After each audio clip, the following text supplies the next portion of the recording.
that same pattern as before the December rate hike last year, but also money market changes. So one, we saw interest rate, fear of interest rates. The way the market has behaved really in the last decade is to shoot first, ask questions later. And we felt like that would probably freak people out, just the thought of rates going up. Secondarily, a lot of the economic data that we have been getting was a little bit softer than anticipated. If we go to the chart of West Texas crude, you'll see a drop-off in price here over the last few months. But basically, we saw most economic data softening. And then third, the near-term technicals of the market, as far as what we look at, looking at the S&P 500 on the oscillator here, it had been negative for quite some time, going back realistically to the end of August. It had a pretty decent negative reading, really, for the last part of August to now. So those three things, along with the overlay, John, of the election coming up, really, we decided to start taking profits in earnest. Around the same time, bank credit analysts came with a call that was very similar. They thought the market was a little bit overbought. They were anticipating a pullback. So we started taking profits in earnest mid through late August. And we feel like, it's not going to be an end of the world type scenario, but we might get a little bit of a correction here just because it's normal. And we realize that the election is definitely getting most of the attention in the press. The Federal Reserve is probably getting the second amount of attention in the press as far as what's going to go on with interest rates. So we just felt like, it may not be a bad time. We've had a great year with our clients to go to bigger cash positions and more stable positions. And generally speaking, what we've done has worked pretty well. This is a chart of the SPY that's loading up here for us. And you can kind of see once it pulls up, it was a pretty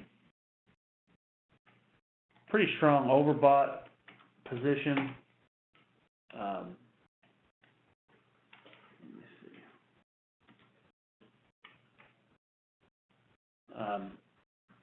Got a little bit oversold. We're kind of bouncing down there. So we felt like it was a good time to be a little bit more overweight in cash. Historically, the client response to this was very, very favorable. I think most clients think every September and October is the worst of the worst anyway. So, they were very much in tune with what we recommended. We got no pushback, whatsoever. What I've noticed too, John, in these pullbacks, you look at the Lehman Ag, what we've got is pretty much a sell-off on Friday and yesterday in every category. So we looked at stocks, we looked at bonds, now we're looking at gold. It's kind of one of those unusual times where pretty much every asset class sold off. Today, we had a more measured response where you had bonds and gold positive, stocks down, and, if you're using equities, fixed income, alternatives in your portfolio, that's what you're looking for. As we zoom in on different things that are typically affected by interest rates, probably today's call, let's talk, things that have kind of run up, real estate. REITs have had an unbelievably good year. This is a year-to-date chart on the IYR. We started out the year around $74. It's up about $5 a share, which would be about probably 6.5%, 7%, 4% dividend, double-digit run for the year, and of course it was much higher. So if you look at where we were on like the REIT index from the highs to where we are now, Now you're looking at probably about a 7% peel off. And I think that's all has to do with interest rates. If you look at the preferreds, kind of a similar result. We've gone from about $40 on, actually not as pronounced. So we feel like, REITs have been probably hit the hardest, but also, we've had a very, very good year with REITs. Stocks that have been hammered and got a little bit of a repose today, maybe some bargain hunting, has been the biotech sector. This chart, we started the year probably around 330. It looks like we're at 285 right now. But you can kind of see on this end of the chart, it's been trading tight, which is a pretty good place to be. But looks like people may be kind of buying things that have been out of favor. And speaking of out of favor, John, let's talk banks.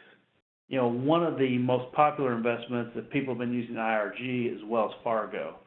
And I don't know if everybody's familiar with what happened with them. They have been almost in a free fall since the disclosure of the way they've been opening up accounts. So it'll be interesting to see what happens when the models change at the end of the month. But definitely this is a stock that's kind of broken through all types of resistance and might be in a little bit of a free fall. Interestingly, as of what day, Grant, did we look at J.P. Morgan and all the banks? Monday, Tuesday. We looked at kind of all the big financials, John, and definitely a couple of the ones in the models have really performed subpar compared to other big names. In the group. T. Rowe Price is another. They're in some Standard & Poor's models. So these are things that kind of we're watching. Big thing heading into the election. We did take profits in some of our healthcare positions because healthcare is one of those investments that we feel might have the biggest amount of uncertainty, and I think clientele respond to that pretty well. Also, we did take some profits mainly in most of our tech positions within some of the IRG models. They've run pretty well. And more recently, we had some orders in Apple hit to the buy side, and then we've gotten a pretty good run there. So Apple's a pretty widely held stock now. It's kind of, I know there's other vendors in the world, but it appears that we are operating mainly in a duopoly with Samsung. And so when that Samsung 7 or Galaxy 7, whatever it is, had their bad news, it was definitely a tailwind for Apple. And we will see if this thing punches through 120, if it's enough to kind of get Apple over the hump that they've been stuck under for a while. Because that's definitely been a topic of conversation with clients. An area, John, that has kind of come back from the dead, let's call this our Lazarus segment, is the MLPs. They just got throttled. You'll see mid-February was the low, intraday below $8. You're at 12.14 today. Was as high as 12. I mean, that's a 50% retracement off the bottom. The data that we get, including what I would call industry periodicals from the oil and gas business, I think this is going to be, an area that we probably see pretty good growth. The election will have some determining factor on it, but as far as areas that we've kind of been dabbling in and looking to kind of get a foot in, this is an area that we're thinking for positioning now for 2017. Obviously, the cash flow here is great, 8.8%. And for kind of a yield-starved world, I think that's going to become very attractive. And I think give it, a year and a half, 2 years, you might see this thing back to the lofty heights in the $20 range where it was operating before the oil market had a huge unwind. So, traditionally, we've been talking to clients about going more to cash. That's worked well. Being concerned about health care, that resonates with them. They're looking for yield. That resonates with your wealthier clients. I guess the other area where we've had a lot of discussion, and the way I position this, John, is kind of, to be apolitical, where it's going to be one of these deals no matter who wins. This is what we might find. It appears defense is pretty widely favored, irregardless who wins the election. I think the other thing that's pretty well understood is no matter who wins, we might get a little bit of a relief rally, just the fact that the election's over. And then, no matter who wins, I think we're going to start looking at inflation, John, that's going to be reported potentially different than what we have had. And this is probably the biggest deal. And this would kind of be my close here, is for quite some time we've been getting pretty decent reads from the government that inflation is 1% or sub 1%. And an interesting conversation to have with your clients is, call it the $1,000 rule.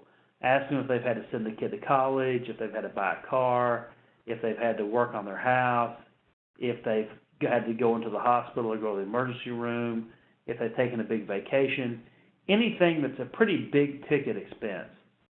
And in their mind, have them go back the last time they had an expense like that. I think what you'll see is immediately clients will resonate with the fact that no, what they've seen in those types of big ticket items is probably 4 to 7% a year in inflation. So, one of the oldest adages in our business is to buy low, and the time you want to buy inflation protection is when the government says there is no inflation. So as this chart starts to kind of drift off into the netherworld here, we are laying in the weeds to make purchases. Because I do feel like, irregardless of who wins the presidency, that new administration is going to have some inflationary fears. I don't think, John, we get a panic, but once, I think the real proof in the pudding will be when you start hearing anecdotally that people are getting raises. Because the one thing that we haven't had a lot of is wage inflation, but I feel like probably sooner rather than later that's coming, and that will all feed to inflation. There's a couple different ways we're playing the inflation game, but definitely, on the tip side, we're getting a big time drift down. We're watching that to see where we want to make our purchases. So generally speaking, in our discussion with clients is they've seen we've gone more to cash. We are probably 15 to 25% cash or cash equivalents in every model we have, correct, Grant? We've also been big buyers of the U.S. dollar. Let's see what that did today. It's down modestly. This is not a bank that breaks the bank trade, but it's another way to kind of have cash. It's the dollar against some other currencies. And if you believe our rates are going to go up and the rest of the world's rates are going to stay the same, this is a good place to be. But basically, talking about having more money in cash, get through the next few weeks, see which way the election's going, that resonates. The inflation that's really out there, I think, resonates with clients, and they really, really like the idea of taking profits when we have them, and they've been very satisfied with how things have gone so far this year. So, John, that's kind of the conversations that we're having. Most of the questions we get are election related. We get a few about interest rates, but generally speaking, the election is giving us a really good set of talking points to reach out to our clients and prospects and discuss that with them. So that's worked really well for us. Very nice update. If you've got further questions here, go ahead and post them in the bottom right here. We'll pick them up in the chat box and be watching for them. But great update, Drew. I think that as advisors, we really need to be prepared for a very different future than the past. I come across advisors a lot that are chasing yield when it comes to fixed income investments, and I think this really rate increasing environment that we're coming up on could be really dangerous for the typical things that your wholesalers push. You know, most wholesalers are pushing high yield bonds, and yes, over the last 5 years they look great.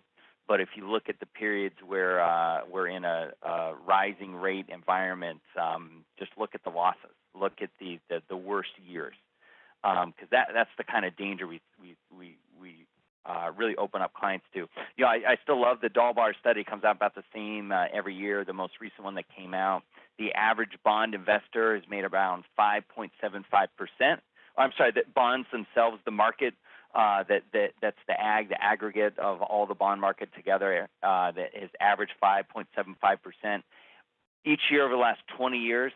Average bond investor has only averaged 0.71%. So 5.75 versus 0.71, and really it's due to chasing yield. I think advisors and clients don't really realize the risk. We were talking with some local advisors that were trying to get more yield for a client that was trying to get some income, and it's okay if they're prepared to take a 5 to 10% loss on some principal and some components in there. That's typically what happens in this environment we could be going into. And so just be very careful in the fixed income sector. We'll be talking a lot more about that as we go into the end of the year. Your fixed income investing is your key to your $1 million clients, to your largest existing people, your largest prospects. If you can navigate that world well, you'll certainly serve people well. But avoiding those losses is the best way you can serve your best clients, your best prospects. So beware there, be very careful, and make sure that you're protecting people as we go. So we'll take any questions as we go. Well, let's shift gears into our GDC boosters. So as we said at the beginning, next month, October is our Double Your GDC month. It's perfect timing. It's one of the best months of the year. I find advisors, once they come out of Labor Day, between Thanksgiving, is probably the busiest time of year. And I think October is the single greatest month to do business. Definitely the best month to try and double your GDC. There isn't a lot getting in the way. For those of you going to the PWA conference in Chicago, for a lot of you, it's kind of the only thing really holding you back from having a massive, massive month. So let's gear up for it. Let's talk about some of the ways how you can boost your GDC. I think there's definitely some things that are different from the past. You know, I've seen a lot of advisors kind of load up on your REITs and BDCs. They'll target some of that business during Double Your GDC month. And I think that landscape has changed quite a bit. You know, the old days of taking 5, 6, 7% up front on those kind of investments could certainly be over. You know, the trend is certainly the new T shares, they call them, where you get a small taste up front but a 1% trail, which is much better for business. You know, any ongoing revenue product in your business is much more valuable to your business. You know, building that ongoing recurring revenue is so important, and makes revenue sustainable and easier in the future, but it also is very valuable in your practice. You know, those quick 7% hits are great up front, but they're not very valuable when you look at the total value of your practice. So whether you're in business for the long haul, whether you're looking to get out soon at some point, it's still, if you run the numbers, anything that has recurring revenue really, really makes sense. So if you haven't converted over to those T shares, that's probably the wave of the future. I imagine the old traditional A-class share REITs will go away. I find a lot of advisors, too, aren't comfortable using them, as you can really see the curtains pulled back. You really see the full amount that comes out from the client's perspective, where the real value shows on their statement now after the investment. It's not the phantom $10 a share. It's what it's really worth is what shows up on there.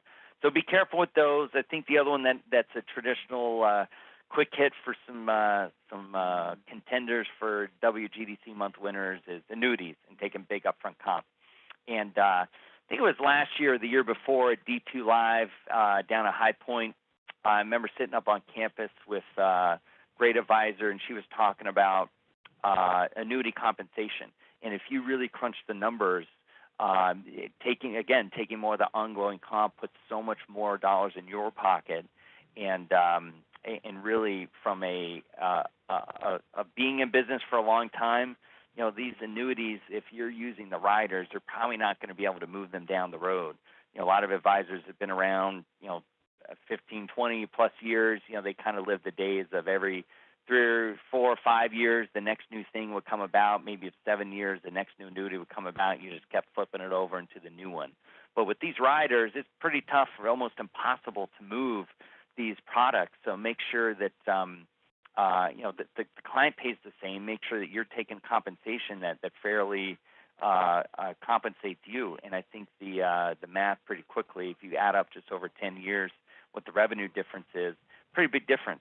Plus, if you're not going to be in the business that long, you look at the valuation difference in that. You look at the difference in value of a 1% trail compared to taking an upfront hit and what that may be worth, what money you'd put in your pocket today, and what the difference in value would be down the road. I think you take that into account too. You quickly see where you should be taking your compensation. So just be leery of that. I find advisors kind of struggling, gosh, where do I go to get my big upfront hits, where to generate my revenue? I've seen recently, I think advisors are having a lot of success with financial planning fees, whether it's leveraging some upcoming cost savings, moving to SPS Advisor, whether it's in regular, if you're still in SPS or active portfolios, the January, clients are going to have a huge cost savings switching from the current shares to the new, advisory class shares. Some of them are I class, some of them are Z class. But this shift is pretty big. A lot of you out there still have some 12B1 revenue to make up. We're hearing from a lot of the wholesalers that the difference in the client's cost for the current A-class shares they have in their wrap accounts going to the new advisory class, it's not just that 0.25 basis point difference. We're finding in most cases it's a 40-point basis point is really the difference in the client expense overall. So there's more wrapped in there, I guess, with the fund companies than just what the client pays you in that 25 basis point. And another way to think about this is the client has been paying you all along. They just haven't realized it. They've been paying you through the mutual fund company. They've been paying you that 25 basis points. It's just been kind of under the table. And so I'm seeing a lot of advisors have some success leveraging that cost savings they're creating with clients, ramping up their financial planning fees, and at the end of the day, still saving the client some money. So it's the old classic D2 upgrade, just really focused now on the financial planning fees. I think over time, as we look at where our industry is heading, we'll probably continue to see headwinds and limitations on what you can charge on wrap accounts or advisory managed accounts. Our trend over the next 20 years, you'll probably see some continued compression in that area, but we continue to see huge opportunities in the advice fee. When it comes to advice, if the value is there, the price is really irrelevant. We have advisors starting to charge in the 5 figures for advice, and really have yet to see some pushback. And I think that's where we could really see a seesaw of, over time, the amount of asset management fee decline, but you have the opportunity to increase the amount of advice fee that you charge. And if you think about what clients value, that's really what they value most. They really value your advice. They don't really value, hey, Drew picked a great small cap value ETF this month. They really value the fact that you're helping them get to retirement. You're helping them save on taxes. You're helping them with potential health care costs. Those are the big ones. Those are the big things to be looking out for, to looking down the line for, and to really be helping clients with. If your value is in alignment with what they want from you, Again, if the value's there, the price is irrelevant. So keep that front and center in front of mind. But if you're aligning your services with the value that clients get from you is most of what they pay, the stuff that's just more transactional or things that they don't value as much is smaller. I think eventually we're already seeing it. We have some practices there, but we have a big trend going that there's going to be a lot more paid on the advice portion. So continue to push that. Use this great opportunity that we have for some client cost savings. That we have it. If I think with most of you on here, we've been through your MART report, your M-A-R-T report, which gives you, if you're at Ameriprise, it gives you your 12B1 savings. But I think in general, the just trend of aligning your advice services is a big opportunity right now. Probably the biggest one to set up our guest speakers that we have on, one of the biggest GDC producing products we have is insurance. And we've got a lot of big insurance producers at D2. We certainly have some help. We've got some insurance specialists, we call them, that can help you not only identify opportunities, but we've got some now that can even talk with your clients and come out and do all the selling for you. So we even follow up with the home office to make sure the business gets closed down and the GDC gets put in your comp statement. So this area is certainly pretty big, and our guest speakers that we're going to have on is actually my RiverSource insurance wholesaler, Tim McClure. He's been around for a very long time and has actually worked with me for a very long time. And we're also having David Houston, who many of you know. Tim and I were together not that long ago, maybe about a month ago. And he has seen a lot of advisors try to make up any loss or lost revenue next year with 12B1 fees by focusing on insurance and using that as a way to boost GDC. And it's a great to hear that, but he threw up the red flag saying that, you know what, I've seen some advisors try this and run into some headwinds because their approach wasn't great, or maybe they approached some areas where they did a whole bunch of work and thought it was going to be a big impact and that really didn't generate much GDC. And we also discussed what the best ways were, the best traction that advisors could focus on, that they could get a big lift, where it'd be very beneficial to clients, be very beneficial to the business, to practice. And that's more what we want to highlight here in the second half of this and really set you up for some things that could really help you fuel your double your GDC month. I think your traditional investment products are really moving to ongoing compensation, which is great. So I think your financial planning fees is a big opportunity, and your insurance, boosting that up is a big opportunity as well. So I know we have Tim McClure dialing in. We have David Houston. I see you guys online. Tim and Dave, you guys on the call? This is Tim. I'm here. Dave, you there? I'm here. All right. Cool.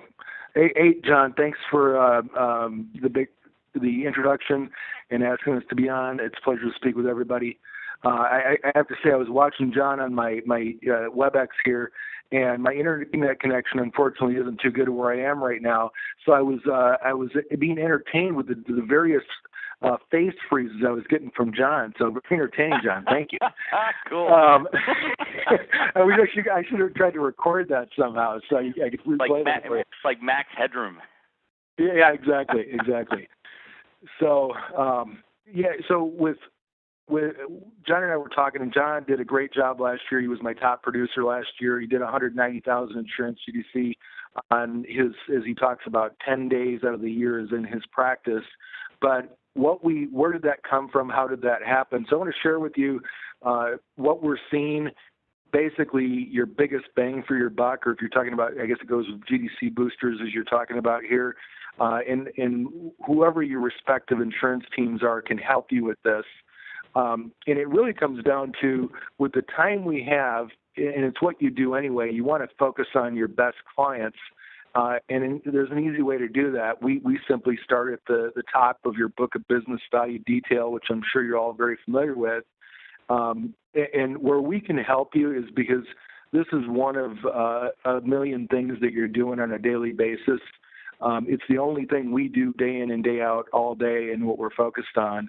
So we can help you from a time efficiency standpoint, which is more important than ever with everything you have on your table, to focus in on those top clients, discuss those top clients with you, and I really highly encourage you to spend your time specifically as the advisor, because only you know your clients that well, and you can quickly get through information that if we work with staff members, and that's one of the roadblocks we run into, if we work with a staff member to look at this information, it is delayed, and we still end up needing to talk to the principal advisor in that relationship.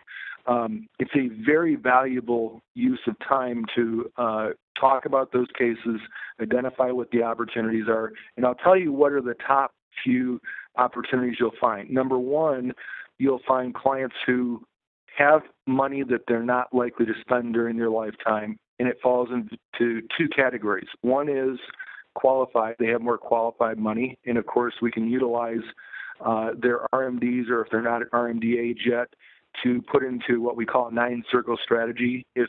Most of you probably are familiar with that. If you're not, get with your wholesaler. We have a calculator. Your insurance team can calculate that for you.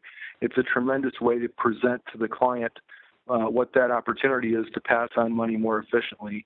Number two is or I guess 1B of that is people who have more money than they're going to use, and they have more non-qualified money.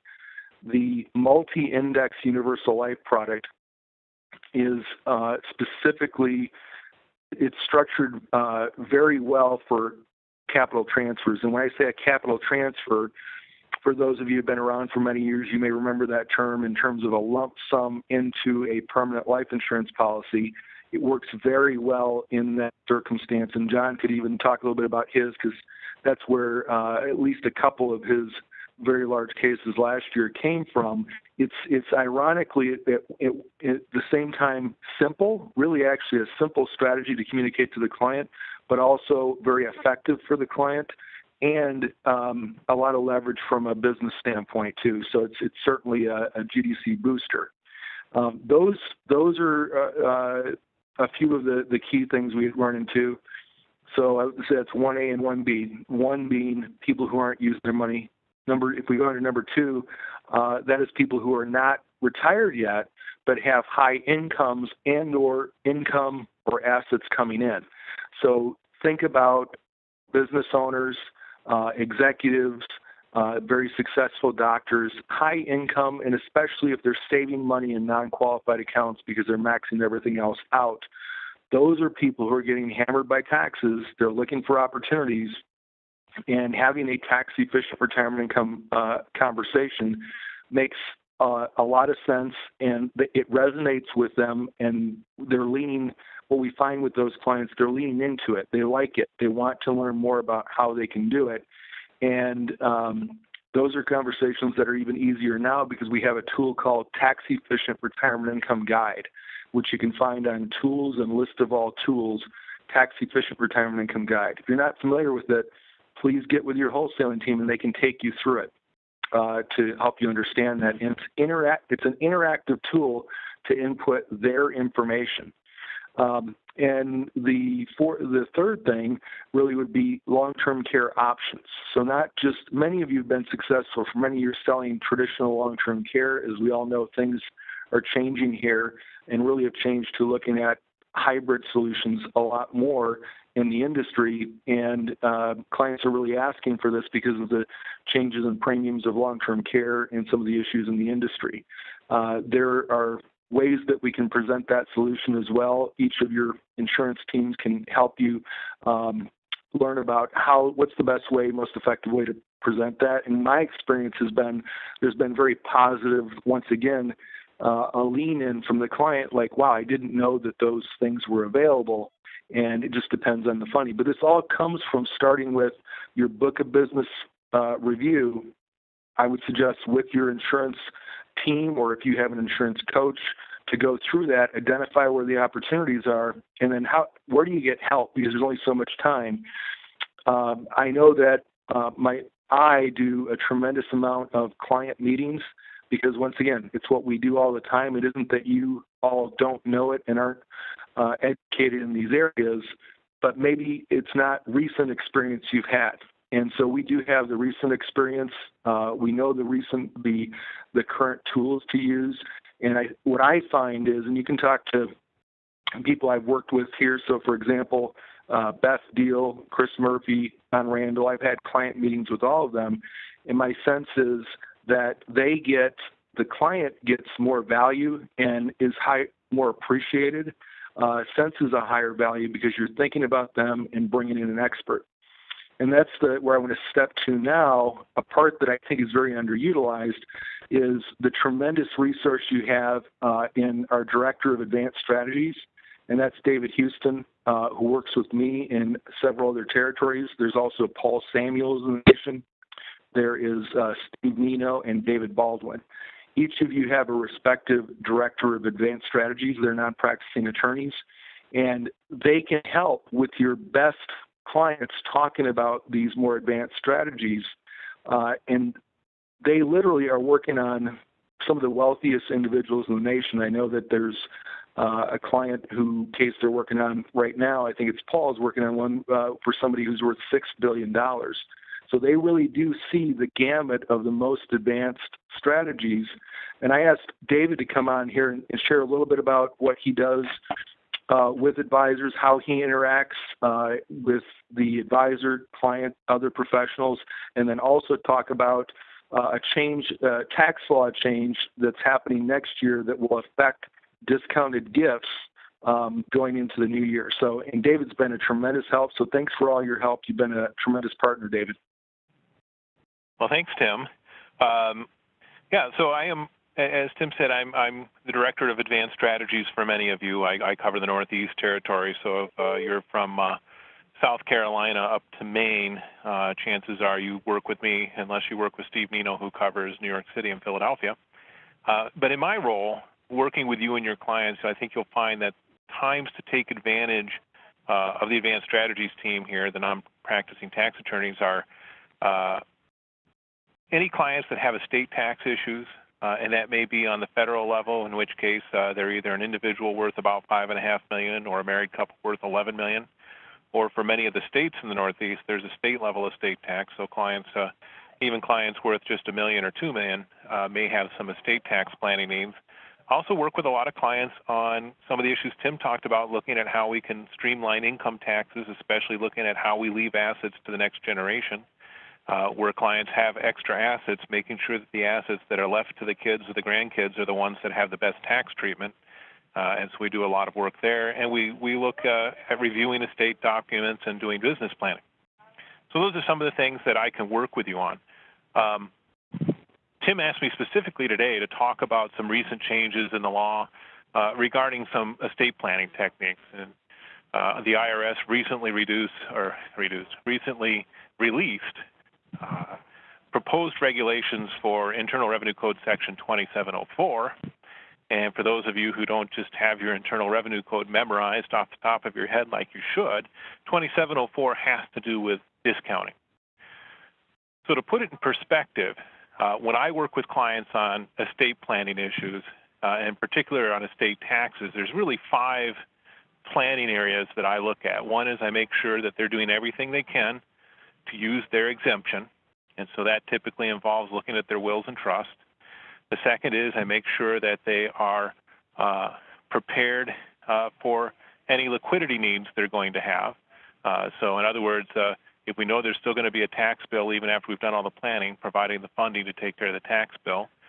Third is to work with them on how to use annual gifting to sort of increase what they can give away beyond what they can give away using their exemption. The fourth is to work with the clients to use what are called freezing techniques. So if you ever hear of GRATs and things like that, it's transferring assets at today's values and getting all of the growth on those assets outside of the estate before we pass away. And then the final area I'll work with clients on is discounting. And this fifth area, this discounting, is the one that's going to come under some potentially severe changes based on the new regulations.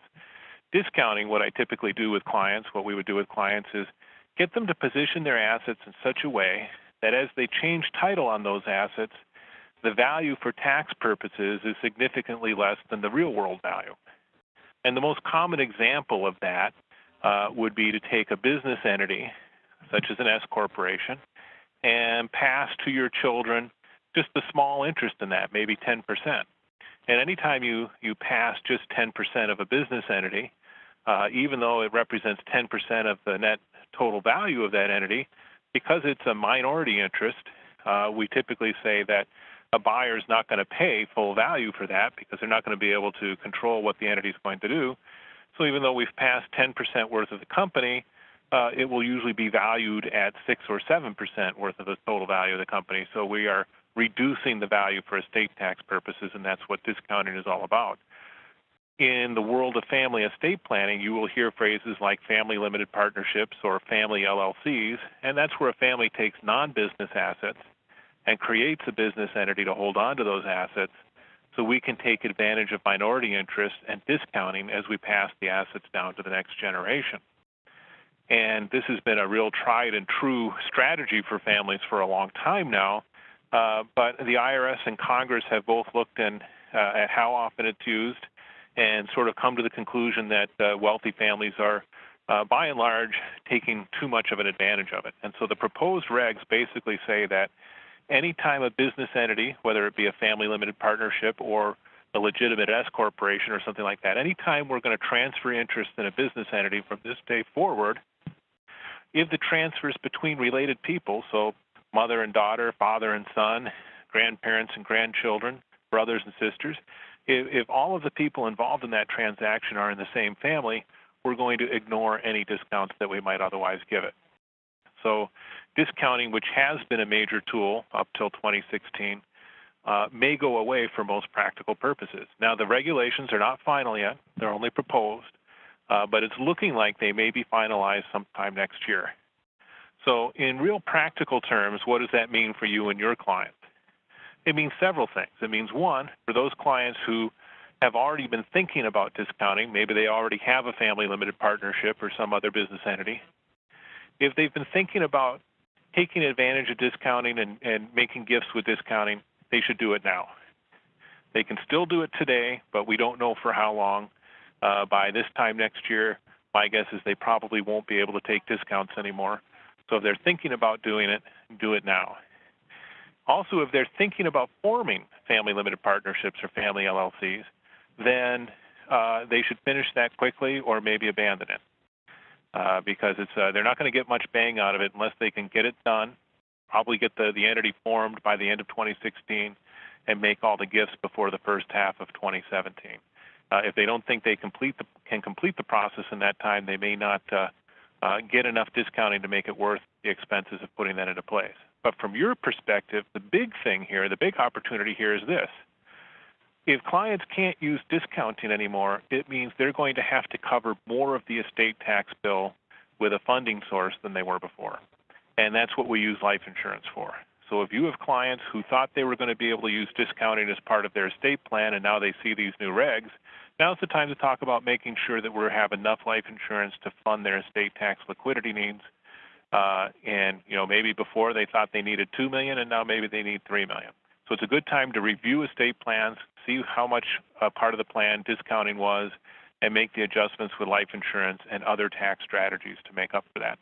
And if you are not sure how to do that, or you've got a client you think that may apply to, give Tim McClurg a call, and he will get myself or one of my colleagues on the phone, and we would be happy to talk with you and with the client. We're allowed to talk to clients too, and just make sure everybody understands how these work and get a plan in place that's going to work even if the regulations get made permanent. So that's my discussion topic for today. Any questions there? If you have questions, go ahead and post them in the chat box in the bottom right. I think this is some really, really good information. David, really good information. Tim, I would say to everyone out there, obviously you can tell these guys know their stuff. And I think Tim indicated earlier, a lot of advisors, we have self-limiting beliefs that we have to be the ones that bring all the value in the insights to our clients. That we have to be the one that tells them, and we don't want to bring anyone else in. When research shows that clients really value collaboration, they value when you can bring in an expert. And I remember last year bringing Tim in to meetings with clients. I mentioned to them that, hey, I got an expert. He's really, really good at taxes and estate planning, way better than me. And he's going to be in town. He's offered to sit in our meeting and talk about this stuff. And they said, you have access to somebody like that? You can bring somebody in? And it was so valuable because I know for me, I know enough just to be dangerous in this stuff, but I don't really know. And one of the first clients who did this with, it was one of my largest, and he's an retired attorney, and she was a librarian but inherited many, many millions of dollars. And they're pretty savvy, and they really know their stuff, and they asked some tough questions I probably couldn't have answered on my own, but they were like nothing to Tim. They're easy. So I just used kind of easy, high-level things and teed up the experts, and they really closed all the business.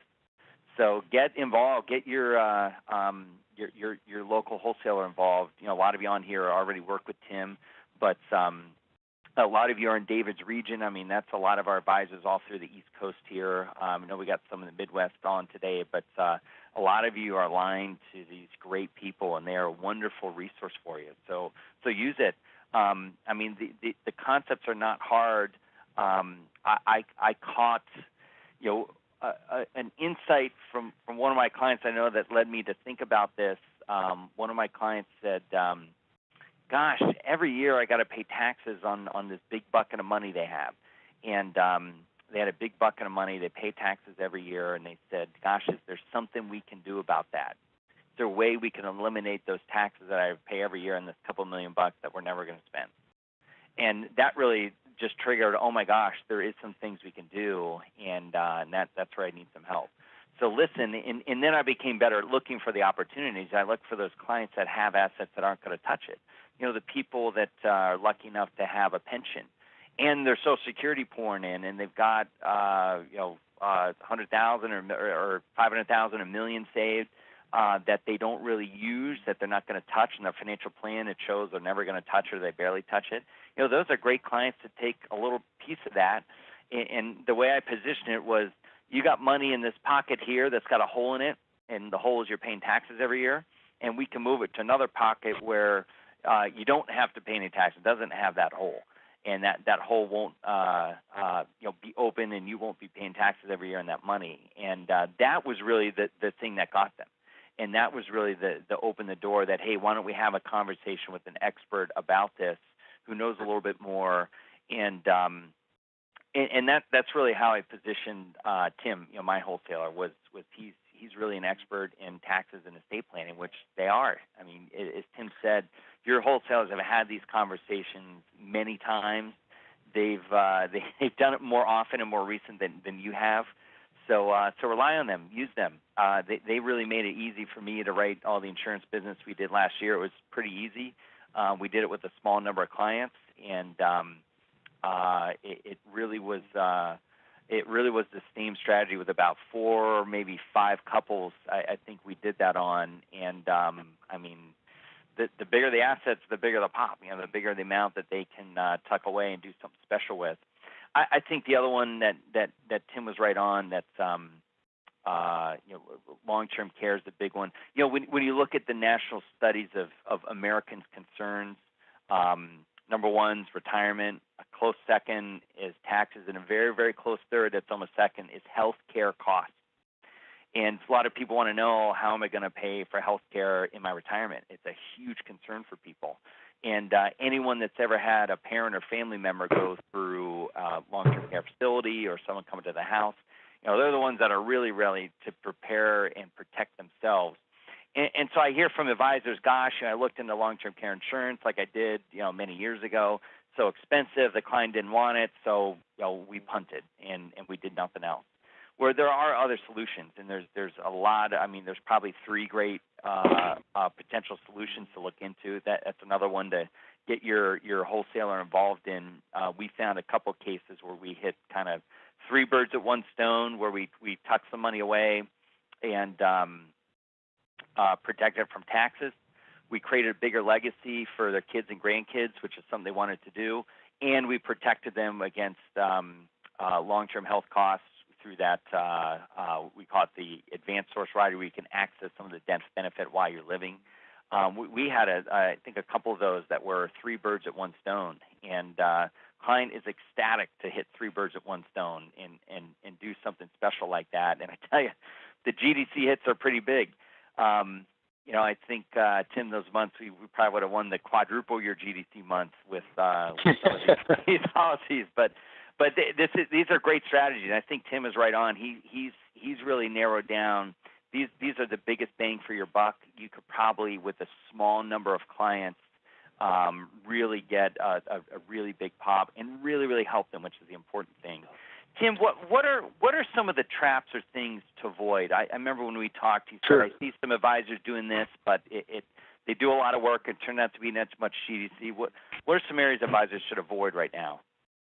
Sure. Well, I think what we were talking about was when we're trying to get somebody who really hasn't done insurance in a while, there's a tendency to go to, well, I've been meaning to look at these old VULs and upgrade them to new contracts, which is not a bad idea at all. However, if we just focus on those to begin with, and we upgrade those, they're not going to pay full compensation. The older they are, the more the compensation is going to be, but they tend to be sometimes a little bit more involved. We're doing reprojections as well as the new ones. Sometimes they can be fairly well no-brainers from that standpoint, so that's good. But if I do several of those and I haven't been into insurance for a while, and it's going to feel like more work just because I'm newer to it or getting back to it, and then I kind of get this sort of letdown of, I did all that work for just this little bit of GDC. It doesn't mean it's not the right thing for the client.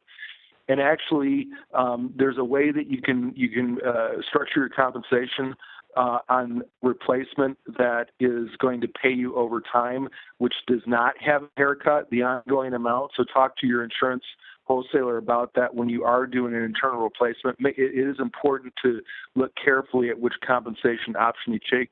It's A, B, and C. But what I would say is to go to your best clients who like you and generally have more money with you, and generally you can make a bigger impact with them. So all the things that John said will generally happen, which is they're happy you're thinking about them. They're happy you're bringing in, if you do an additional expert or certainly some other ideas and information, whether they implement it or not. And if they do implement it, that's good, obviously, for them. It's better for you because it's new business in your book, and so everybody benefits the most from that standpoint. And I would just go back to one thing, and this is related to what I think there's an opportunity this year, really for us to really think big and utilize this changing of the discounting, those regulation changes, to go to your best clients. Now I want to really want you to think about targeting, who are my clients? Do I have anybody in my client base whose total net worth is around $10 million, or certainly if it's any amount more than that?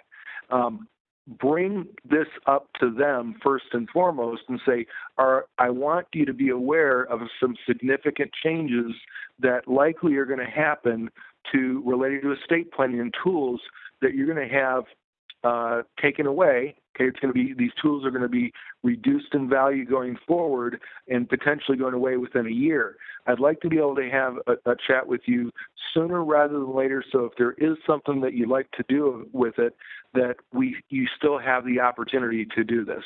It also, I believe, gives you an opportunity to legitimately go to I call Mr. or Mrs. Big, who you know in the community through your church, through your charities, just in the community. Maybe they're parents of somebody on your kid's soccer team, and say, hey, I know you're very successful. We haven't talked business before.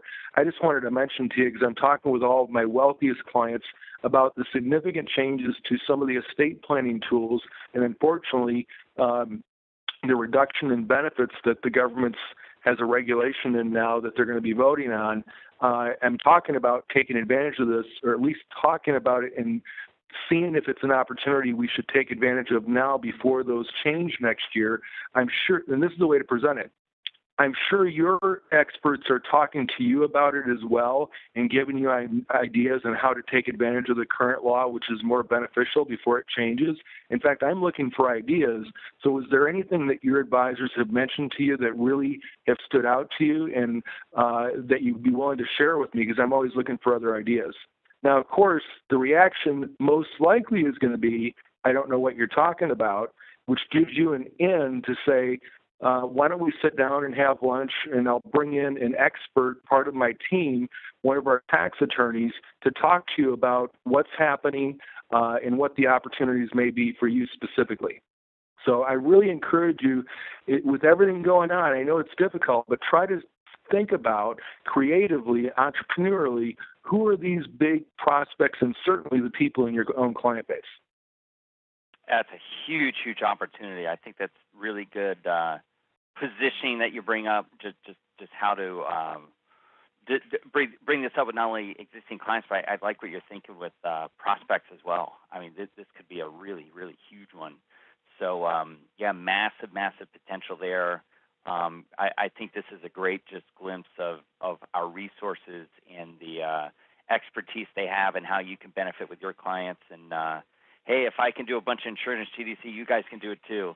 So let's look for opportunities here in the next week or two. Let's start targeting. Let's start putting in place to ramp things up for October, a big WGDC month. And like we did, you may want to look at creating a period of time, a day or half a day, where you can stack in some clients that have some appointments, maybe arrange some time with your wholesaler to get them in, or even if it's just over the phone, it's very, very valuable. I know, I think for us, Tim, I think, he helped with some, and then I kind of got it enough that I could do it from there with a couple others. But let's get strategic about this. Let's work on your calendars, work on these top clients, and get connected with your resources, your great insurance wholesalers. And it's so wonderful to have an attorney like David on here with such tremendous insights and such help. So thank you, Tim. Thank you, David, for being on here. I think a lot of light bulbs went off for advisors. I think D2 will have a nice insurance GDC push and boost going into next month. So if you haven't already registered, we got D2 Live coming up in just a couple of months. It's coming up quick, November 16th, 17th in Greensboro and High Point University. We'll be in the same auditorium we've been at the last couple of years with a lot of new content and a lot of great things we're going to uncover. We got some new advisor panels from some of the best we see, some of the best GDC boosting and client acquisition experts out there that you can learn from. We got a lot of new time planned to get help from other advisors. We're seeing a new place, very, very cool place, proximity. Those of you that have been to the O. Henry, which we were at 2 years ago, this hotel's across the street from the O. Henry. It's actually owned by the same company. It's rated one of the most green hotels in America. Very cool place. I've had the privilege of staying there once before. Very, very posh, very chic, very modern. Very cool place. We're going to have a big party there. Our award ceremony, we're even going to announce D2's Advisor of the Year. So be sure to get there and register online. We sent out a couple emails, also mailing. So get yourself registered, book your travel. It's kind of built. You can come in that Wednesday morning and have plenty of time to travel home that Thursday afternoon. So thank you for being on today. Everyone stay bullish. We'll see you in your coaching calls. We'll see some of you at PWA next month, and we'll hopefully see all of you at D2 Live in 2 months. Take care.